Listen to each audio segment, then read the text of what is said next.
سلام. اگر در 2 قسمت گذشته با ما همراه بوده باشین میدونین که گلنز چنل این بار به سراغ جزیره مایورکا رفته تا به این بهانه داستان حضور اعراب و حکومت بنی امیه در این جزیره رو دنبال و روایت بکنه. در قسمت گذشته با همدیگه کاخ آلموداینا رو دیدیم و پس از بازدید از قسمت‌های مختلف این کاخ زیبا، بازدیدمون رو در دفتر کار پادشاه اسپانیا به پایان رسوندیم. پس همراه ما باشید تا جستجو و روایتمون رو در این جزیره ادامه بدیم.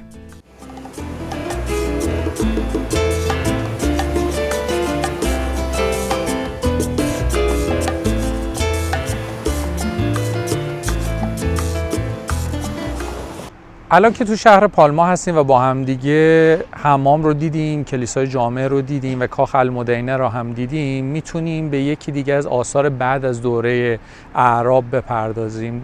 این قلعه که پشت من هست اسمش از کاسل د بلور که توسط معماری درست شده که کاخ المودینا رو در واقع اومد و تغییر داد به سبک اروپایی. توسط جیمز دوم به دستور جیمز دوم در 1300 ساخت این بنا شروع میشه و 1307 میلادی تقریبا این بنا به اتمام میرسه و پس از اون تو دوره‌های مختلف به عنوان قلعه‌های نظامی استفاده شده، به عنوان محل حکومت استفاده شده و حتی یه دوره به عنوان زندان استفاده شده. بیایم داخل این بنا رو با هم ببینیم.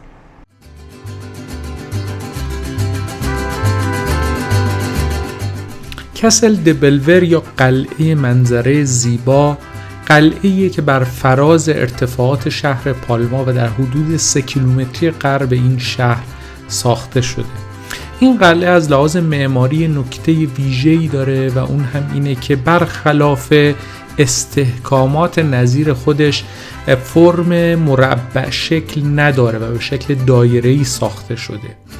ویژگی دیگه این قلعه اینه که از بیرون شبیه یک دژ نفوذناپذیر به نظر میرسه که توسط 4 برج نگهبانی احاطه شده، اما زمانی که وارد این قلعه میشید با یک ساختمان 2 طبقه که تزئینات ظریفکاری یک کاخ رو داره و منظره دلبازی داره مواجه خواهید شد که کاملا در تضاد با نمای بیرونی این قلعه است.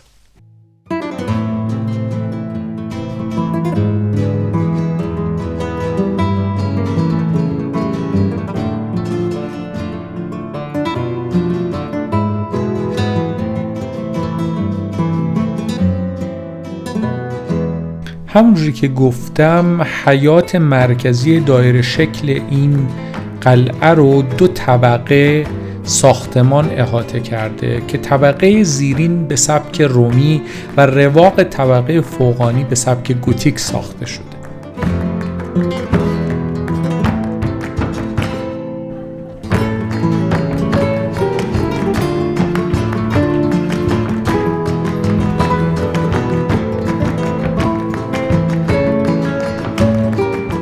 تراس طبقه دوم این قلعه یک نقطه استراتژیک و مهم برای این قلعه است، جایی که در اون یک منظره زیبا از شهر پالما و همچنین یک ویوی بسیار زیبا از دریای مدیترانه رو می‌بینید.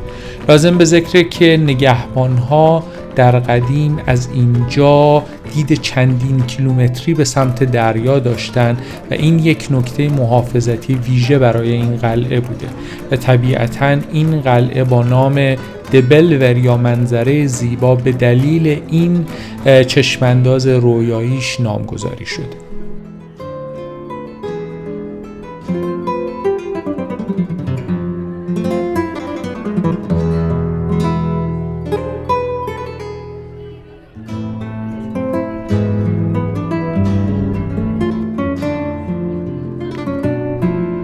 بیایید با هم از فراز قلعه کاسل د بلور و با تماشای این نمای بسیار زیبا از شهر پالما با این شهر خداحافظی کنیم و با هم به سمت شمال جزیره بریم، جایی که آخرین نقطه مقاومت اعراب در مقابل اروپایی هایی بود که اومده بودن تا این جزیره را از اونها پس بگیرن.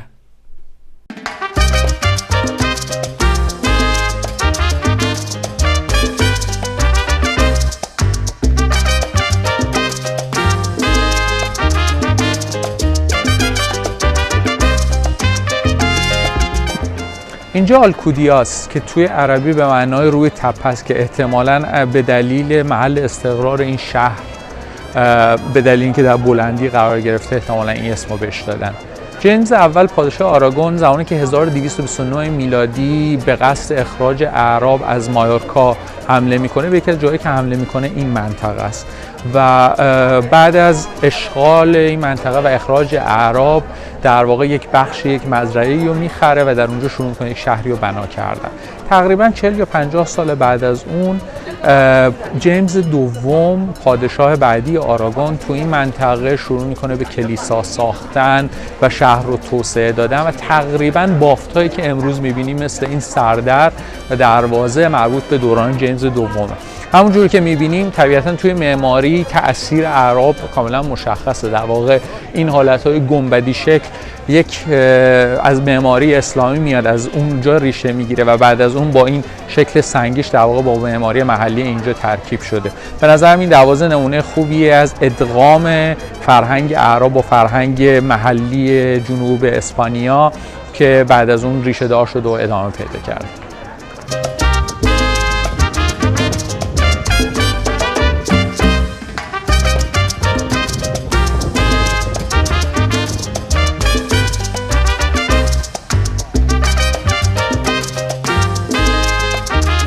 کلیسای سنت ژان دآلکودیا همون کلیسایی نیست که جیمز دوم در این شهر ساخت، به این دلیل که کلیسایی که توسط اون ساخته شده بود به علت فرسودگی فرو ریخته و ساختمان فعلی این کلیسا به قرن 16 برمیگرده.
محراب اصلی این کلیسا به سبک گوتیک ساخته شده و صحنه‌هایی از زندگی قدیس‌های مختلف رو با نقش برجسته به تصویر می‌کشه.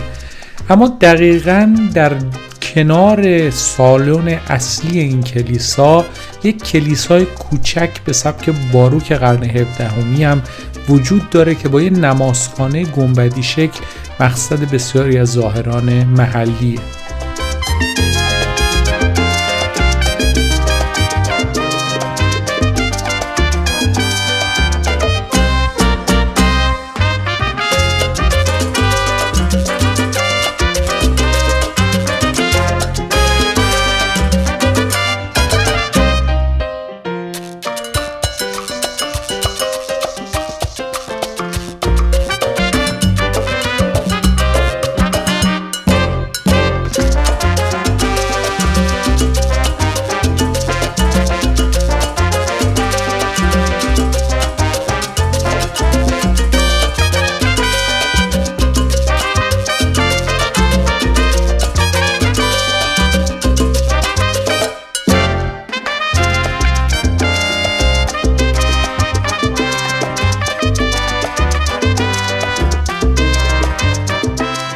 شاید براتون جالب باشه بدونید که این مسیح به صلیب کشیده شده که در تصویر میبینید برای ساکنین این منطقه مقدسه، چون که اونا معتقدن تو سال 1507 که خشکسالی بسیار شدیدی این منطقه محصولات و طبیعتاً مردم رو داشت نابود میکرد، این مسیح به صلیب کشیده شده با عرق و گریه ها و اشک ها و خون خودش باعث شد که این خشکسالی به پایان برسه. طبیعتاً افسانه محلی بیش نیست و چندان قابل اعتنا نیست، اما این دلیل حضور بسیاری از ساکنین آلکودیا در این کلیسا است.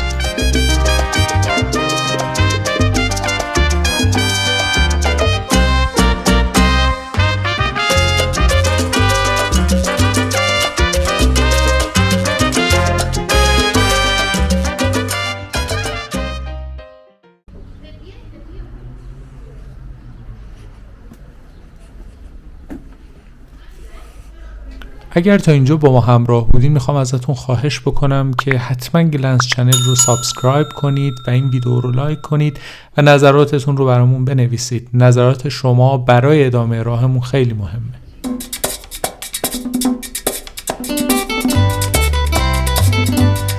Voy a cantar esta canción con mucho cariño de mi corazón a la República Dominicana, la casa del merengue y la casa de la bachata. Voy a cantar esta canción con mucho cariño de mi corazón a la República Dominicana, la casa del merengue y la casa de la bachata. همونطوری که میبینید حصارهای قدیمی شهر همچنان پابرجاست و کوچه پس کوچه ها همچنان همون فرم قدیمی خودشون رو حفظ کردن و به همون شکل محافظت شدن و حقیقتاً قدم زدن در این کوچه پس کوچه ها شبیه قدم زدن در کوچه پس کوچه های تاریخه.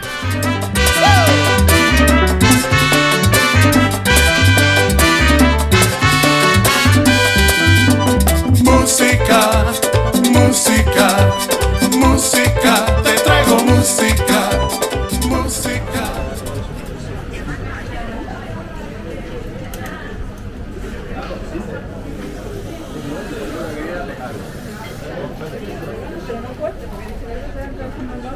خیابان اصلی بخش قدیمی شهر بسیار شلوغ بود. همونجوری که مشخصه این بافت قدیمی و زیبا بهانه‌ای شده که بسیاری از توریست‌ها به این منطقه بیان و طبیعتاً علتی شده برای رونق بخشیدن به چرخه اقتصاد این منطقه. همینجوری که می‌بینید مغازه‌هایی در دو طرف این خیابان اصلی وجود داره که حقیقتاً هم قیمتشون مناسب بود، هم همشون بسیار شلوغ بود.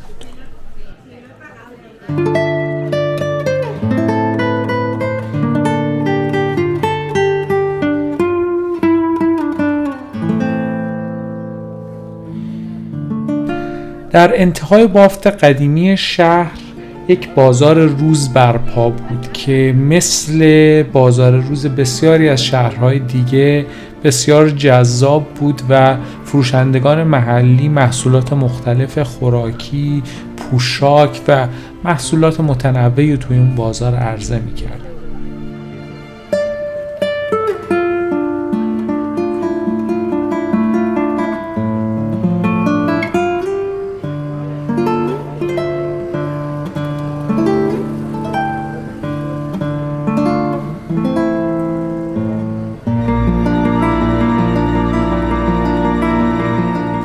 در طول این 3 قسمت بارها به اسم جیمز اول اشاره کردیم، پادشاهی که به مایورکا اومد و این جزیره رو از دست مسلمانان پس گرفت.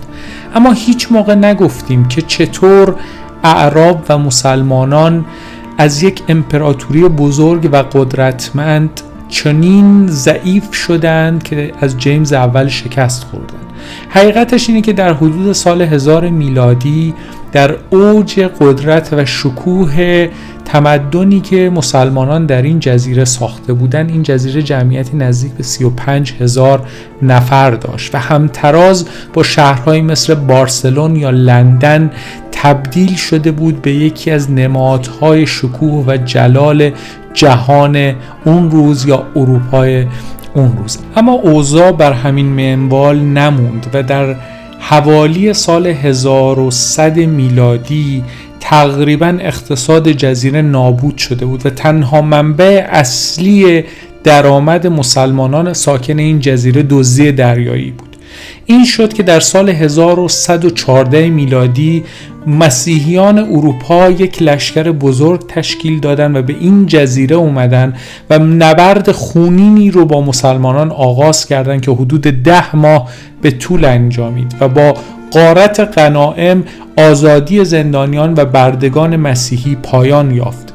اما مسیحیان وقتی شنیدن که کشتی المروارید از شمال آفریقا برای دفاع از مایورکا فرستاده شده، تصمیم گرفتن که در این سرزمین نمونن و به سرزمین اصلی اسپانیا برگردن و به این ترتیب در اون سال مسلمانان اگرچه شکست خوردن اما جزیره رو از دست ندادن.